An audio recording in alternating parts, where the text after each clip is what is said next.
اچھا، یہ جو جمعے کے دن سورہ کہف پڑھنے کی فضیلت ہے، تو یہ جمعے کی رات کو اگر کوئی پڑھ لے تو بھی یہ فضیلت حاصل ہو جائے گی.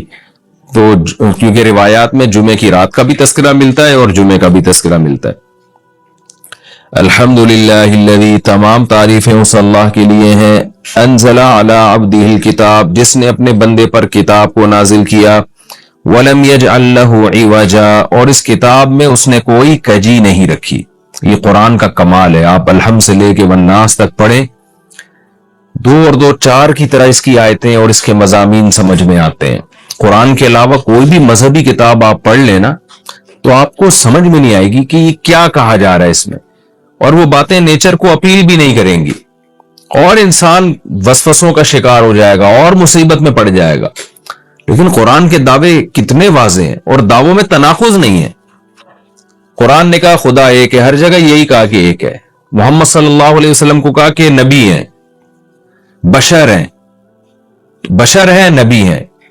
تو بشریت کو ثابت کیا قرآن نے. جہاں نبی صلی اللہ علیہ وسلم سے اوٹ پٹانگ معجزوں کا مطالبہ کیا گیا تو بتا دیا گیا میں بشر ہوں. ایک ہی دعویٰ رہا ہے مسلسل شروع سے آخر تک، اور آخری نبی ہونے کا جب دعویٰ کیا گیا تو آخری ہی، یہ نہیں کہ پھر قرآن میں اشارے دے دیے کہ کوئی اور نبی بھی آئے گا. تو تناقض نہیں ہے قرآن میں. نماز کو فرض کیا تو نماز فرض ہے. تو یہ جتنے مضامین، پھر اخلاقیات کی جو تعلیم دی وہ تعلیم سیم ہے. تو یہ ہے کہ عوج نہیں ہے، بالکل نیچر کو اپیل کرنے والی 2 اور 2 4 کی طرح صاف ستھری باتیں ہیں قرآن مجید میں. یہ خود قرآن کا ایک بہت بڑا معجزہ ہے. آپ کبھی بھی کسی جھوٹے آدمی کو جب سنیں گے نا، اس کی باتوں میں ٹکراؤ بہت ہوگا. میں ایک دفعہ تحقیق کر رہا تھا، یہ منکرین حدیث جو ہیں، جنہوں نے کہا دعویٰ کیا کہ حدیث حجت نہیں ہے، تو ہمارے شیخ حضرت مفتی رشید احمد صاحب رحمہ اللہ تعالی نے اصل الفتاوی کی 2 جلد میں ان کے خلاف بہت کچھ لکھا ہے. تو اس میں ایک بڑی دلچسپ بات یہ تھی کہ جب یہ منکرین حدیث کا جو بانی ہے نا، پرویز نام تھا اس کا، پورا نام اس وقت ذہن میں نہیں ہے، تو اس کی کتابوں سے حضرت نے تناقض نکالا. مفتی رشید احمد صاحب رحمۃ اللہ علیہ نے تناقض کیا نکالا؟ ایک جگہ لکھ رہا ہے کہ حدیث حجت نہیں ہے، دوسری جگہ لکھ رہا ہے کہ حدیث حجت تو ہے لیکن جن ذرائع سے ہم تک پہنچی وہ ذرائع حجت نہیں ہے.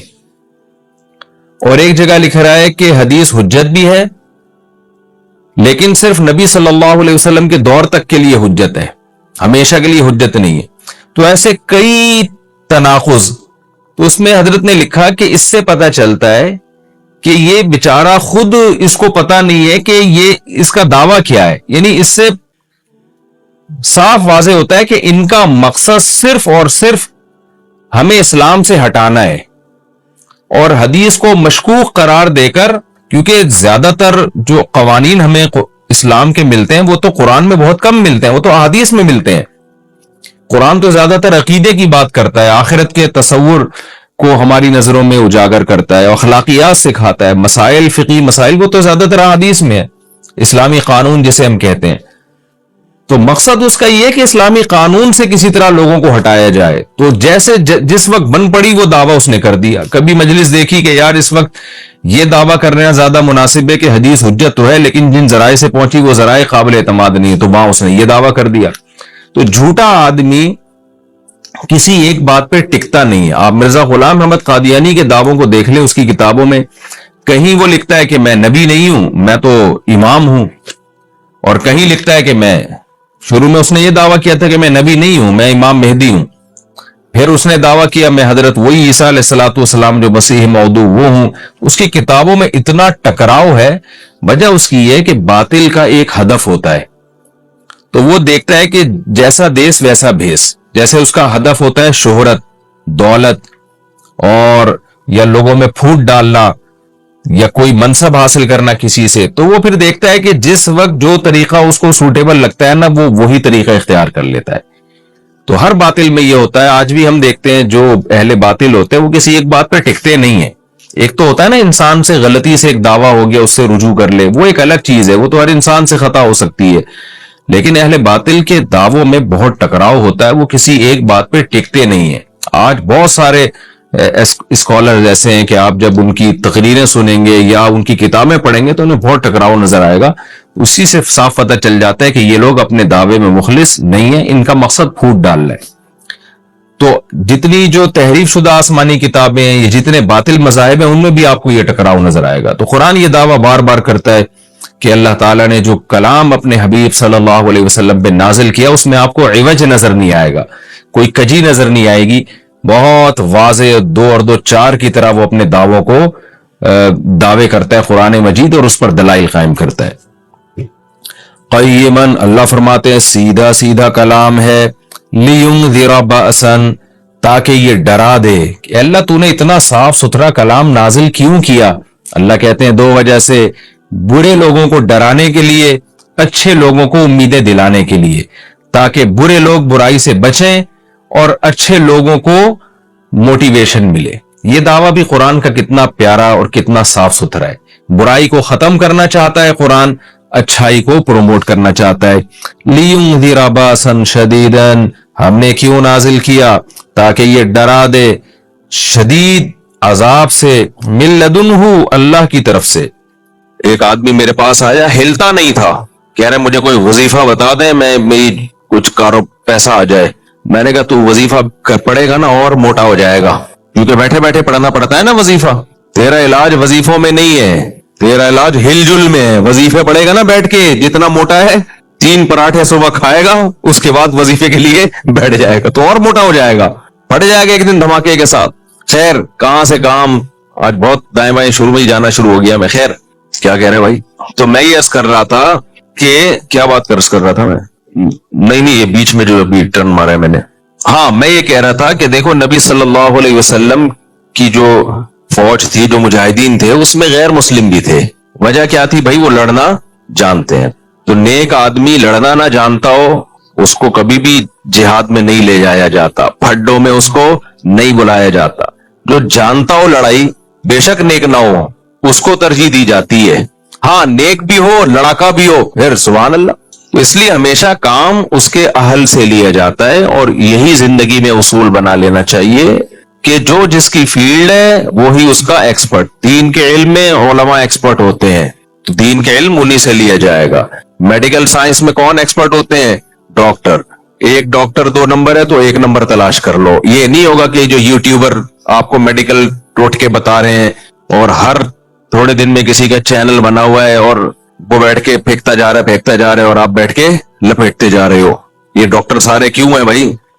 ایک بیماری ہماری سوسائٹی میں یہ بھی ہے, ڈاکٹر آج کل کسی کو کوئی میڈیسن لکھ کے دیتا ہے, وہ یوٹیوب پہ لکھ کے ڈال دیتا ہے کہ کیا ہے یہ, یوٹیوب پہ آ رہا ہوتا ہے, اس میں یہ ہے, اس میں فلانا ہے, اس میں ڈمکانا ہے. وہ بھائی یہ نہیں دیکھا کرو, ڈاکٹر پہ اعتماد ہے تو دوا لو, ورنہ جاؤ نہیں اس کے پاس. اور جب اس نے کوئی دوا دے دی ہے تو یوٹیوب پہ ڈال کے سرچ کرنے کی کوشش مت کرو. ایک پہلو آ رہا ہوتا ہے یوٹیوب پہ اس میڈیسن کا.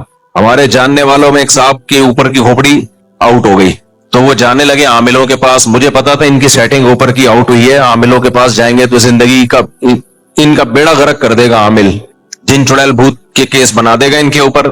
اور پھر ان پہ بھی ان کی بھی سیٹنگ آؤٹ ہوگی, تھوڑے دن میں ان کے ابا کی سیٹنگ آؤٹ ہوگی, پھر ان کی بیگم کی سیٹنگ آؤٹ ہوگی, پھر آہستہ آہستہ پورا خاندان, چلو پورا خاندان اس نسل میں برباد ہو جاتا نا تو بھی غنیمت تھی, قیامت تک نسلوں میں برباد. اب دیکھ لو, یہ نسل در نسل چڑیل بھوت والے نسل در نسل چلتے ہیں. ان کے ابا پہ بھی آیا کرتا تھا, ان کی ممانی پہ بھی چڑیل ہے, ان کی پھپھو بھی آئی ہوئی تھی, ان پہ بھی کچھ ہوا ہے.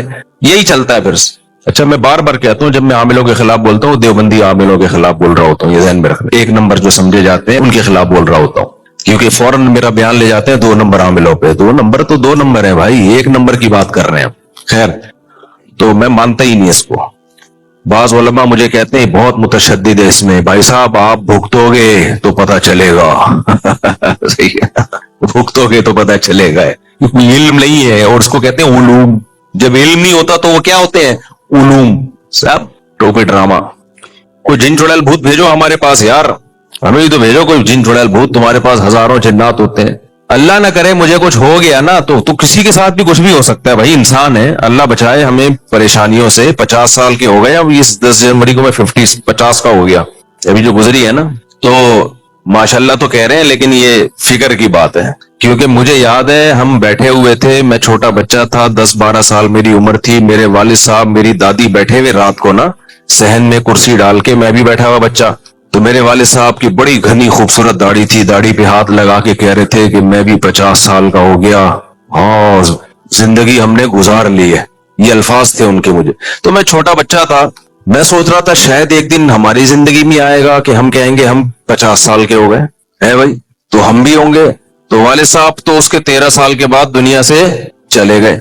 تو یہ 50 سال کا ہونا خوشی کی بات نہیں ہے, یہ اس کی بات ہے بیٹا پتلی گلی سے نکلنے کا ٹائم چل بھائی, آدھی صدی گزر گئی بھائی, آدھی صدی.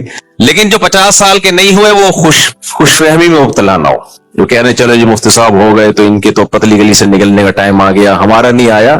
ہم نے بڑے بڑے ڈھیٹ لوگ دیکھے, نہیں جاتے دنیا سے, 100 کے ہو جاتے ہیں, نہیں جاتے, 18 والے نکل جاتے ہیں. یہ طارق بھائی جو ہماری کمیٹی کے سابق صدر رہے ہیں, یہ بیچارے بیمار ہیں. جب سے میں آیا ہوں 2006 سے ان کو بیمار دیکھ رہا ہوں میں, اور ایسے بیمار کہ بس اس ہفتے انتقال کی خبر آ جائے گی, ایسے بیمار رہے یہ, راشا ہاتھوں میں اور بیماریاں بیسیوں قسم کی. بس ابھی خبر آئی اگلے ہفتے طارق بھائی جو ہے مسجد میں نہیں آئیں گے, بھائی انتقال ہونے والا ہے. اب تک ماشاءاللہ زندہ ہیں, اور جو ان کو ترس کھا کے جاتے تھے نا طارق بھائی پتہ نہیں اگلے ہفتے آپ سے ملاقات ہو یا نہ ہو, ان کا انتقال ہو گیا.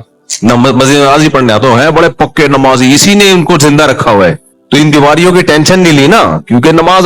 پچھلے جمعے جو میرا بیان ہوا تھا وہ بیان اس بات پر تھا کہ دنیا میں ہم لوگ مختلف قوانین کو, مختلف لاز کو فالو کرتے ہیں. انسان کی زندگی کسی نہ کسی ضابطے اور قانون کی پابند ہوتی ہے.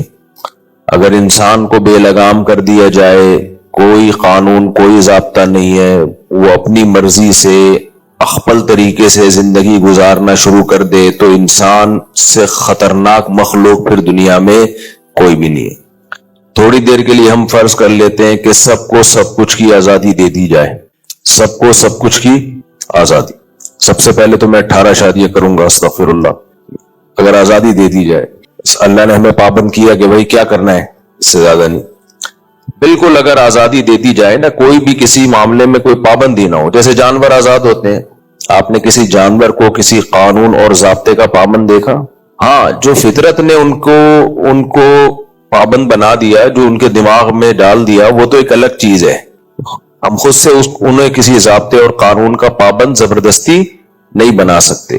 سدھایا جا سکتا ہے تو وہ تو ان کی نیچر کا حصہ بن جاتا ہے, جب سکھایا جاتا ہے تو وہ تو نیچر کا حصہ بن جاتا ہے. لیکن ایسا نہیں ہوتا کہ وہ کسی قانون اور ضابطے کے پابند ہو. انسانوں کو اگر ہم تھوڑی دیر کے لیے فرض کریں چھوڑ دیں اپنے حال پہ, جانوروں کو تو ہم نے چھوڑا ہوا ہے. میرے پاس 40-50 مرغیاں ہیں, مغرب کے بعد خود ہی جا کے سو جاتی ہیں وہ انسان کے بچوں کی طرح, اور صبح صبح فجر سے پہلے اٹھ جاتی ہیں انسان کے بچوں کی طرح. حالانکہ اب الٹا حساب چل رہا ہے. اب انسانوں کو یہ کہنا چاہیے کہ جانوروں کی طرح رات کو جلدی سو جایا کرو, اور جانوروں کی طرح صبح صبح اٹھ جایا کرو. جانور اٹھ جاتے, انسان, کراچی والے تو نہیں اٹھتے. تو مثالیں ہی چینج ہو رہی ہیں. انسان ایسی ایسی حماقتیں کر رہا ہے کہ گدھے کو اب تشبیہ دینی پڑے گی, کیا انسانوں والے کام کر رہا ہے. انسان بن گدھا. گدھا جو ہے نا, دیکھو یہ میں اپنی طرف سے نہیں کہہ رہا, اللہ نے قرآن میں کہا اولئک کالانعام بل ہم اضل. جو لوگ اللہ کے قانون کے پابند نہیں ہوتے تو اللہ فرماتے ہیں وہ انسان جانوروں سے بھی بدتر ہیں. انسان جو ہے نا, دیکھیں جانور سب ایک جیسے ہیں, کسی گدھے کو کسی گدھے پر کوئی فضیلت نہیں ہے, اگر ہے تو جسمانی طاقت کی بیس پہ. لیکن یہ نہیں ہے یہ اچھا گدھا یہ برا گدھا, یہ اچھا کتا یہ برا کتا, کتا کتا ہی ہے, اچھے برے نہیں ہوتے اس میں. انسان کو جو انسانوں پر فضیلت ہے وہ اچھے بھی ہوتے ہیں اور انسان برے بھی ہوتے ہیں. بیان تو میں کئی بار کر چکا ہوں کہ انسانوں کی فضیلت کس بیس پر ہے بھائی, اچھائی اور برائی کی بیس پہ ہے. صحت کی بیس پہ انسانوں کو فضیلت نہیں ہے, اس کو جزوی فضیلت کہتے ہیں, جزوی. موضوع سے میں ہٹ نہ جاؤں, وہ میں نے مثال دینی ہے کہ انسان پروٹین کا پابند ہوتا ہے, جانور نہیں ہوتے, یعنی قانون کا. یہ میں مثال سے ہٹ نہ جاؤں, یہ مجھے یاد دلانا ہے کیونکہ میں دائیں بائیں بہت چلا جاتا ہوں پھر. تو انسان جو ہے, انسان وہ اچھے بھی ہوتے ہیں برے بھی ہوتے ہیں, اور جانور کیا ہوتے ہیں, سارے ایک ہی جیسے ہوتے ہیں. اب انسان کی اچھائی اور برائی اس میں دیکھا جاتا ہے کچھ لوگ صحت مند ہوتے ہیں، کچھ کمزور ہوتے ہیں. ہم صحت مند کو کہتے ہیں اچھا ہے یہ، کمزور کو کہتے ہیں اچھا نہیں ہے.